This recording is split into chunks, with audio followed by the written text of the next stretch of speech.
వేసవికాలం ప్రారంభం కాకముందే ఆదిలాబాద్ జిల్లా ప్రజలకు నీటి కష్టాలు మొదలైనని చెప్పుకోవచ్చు. ఆదిలాబాద్ జిల్లాలో ప్రధాన ప్రాజెక్టుగా పిలువబడుతున్నటువంటి కడెం ప్రాజెక్టు ప్రాంతంలో మనం ఉన్నాం. ఈ కడెం ప్రాజెక్టు సామర్థ్యం మనం చూసినట్టయితే 700 ఫీట్ల వరకు ఉన్నటువంటి సామర్థ్యం ఉన్నటువంటి కడెం ప్రాజెక్టులో 18 గేట్ల వరకు ఉన్నాయి. ఈ ప్రాజెక్టు యొక్క సామర్థ్యం 700 ఫీట్లు అయినప్పటికీ ప్రస్తుతం వేసవికాలం ప్రారంభం కాకముందే కనీస నీటి మట్టం ఉంది, గేట్ల వరకే నీళ్లు ఉండడం జరుగుతుంది. అదేవిధంగా ఈ దిగువ ప్రాంతంలో ఒకసారి మనం చూసినట్టయితే ప్రధానంగా చాలా వరి పంటలు మనం చూసినట్టయితే రబీ పంటకు సిద్ధమవుతున్నటువంటి తరుణంలో ముఖ్యంగా ఈ కడెం ప్రాంతం దిగువ ఉన్నటువంటి లక్షటిపేట కావచ్చు, దండపల్లి కావచ్చు, ఆ పరిసర ప్రాంత ప్రజలు కడెం ప్రాజెక్టు కానీ వదిలినట్టయితే రబీ పంట వేసుకోవడానికి మేము సిద్ధంగా ఉన్నామని చెప్తున్నప్పుడు కూడా వదలలేని పరిస్థితి ఇక్కడ ఉందని చెప్పుకోవచ్చు. ప్రధానంగా నీటి మట్టం సాధారణ స్థాయిలో ఉండడంతో అధికారులు సైతం ఇక్కడ గేట్లు తెరవడానికి సంశయించే పరిస్థితి ఎదురుతుంది.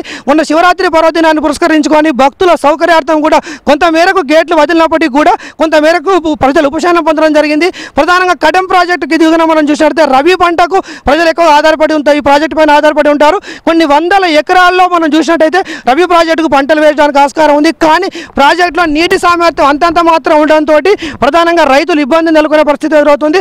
దానితో ఆదిలాబాద్ జిల్లా ఉన్న నీటి ఎద్దడిని నివారించడం కోసం జిల్లా కలెక్టర్ ప్రధానంగా ఉన్నట్టయితే అనేక అధికారులతోటి ప్రధాన అత్యవసర సమావేశాలు ఏర్పాటు చేసి రానున్న రోజులలో నీటి ఎద్దడి నివారించేందుకు తక్షణ చర్యలు చేపడుతున్నప్పటికీ కడెం ప్రాజెక్టులో ఉన్నటువంటి నీటిని చూసినట్టయితే ప్రజలు ఆందోళన చెందాల్సిన పరిస్థితి ఎదురవుతోంది.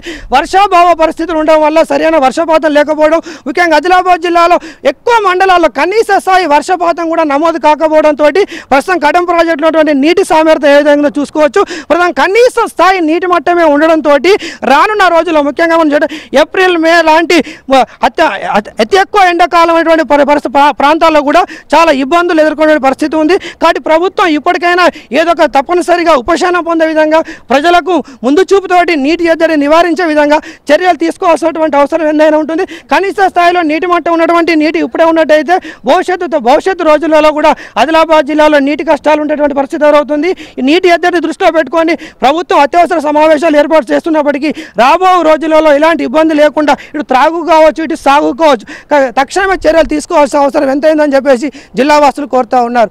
Video journalist Srinivas, Adilabad.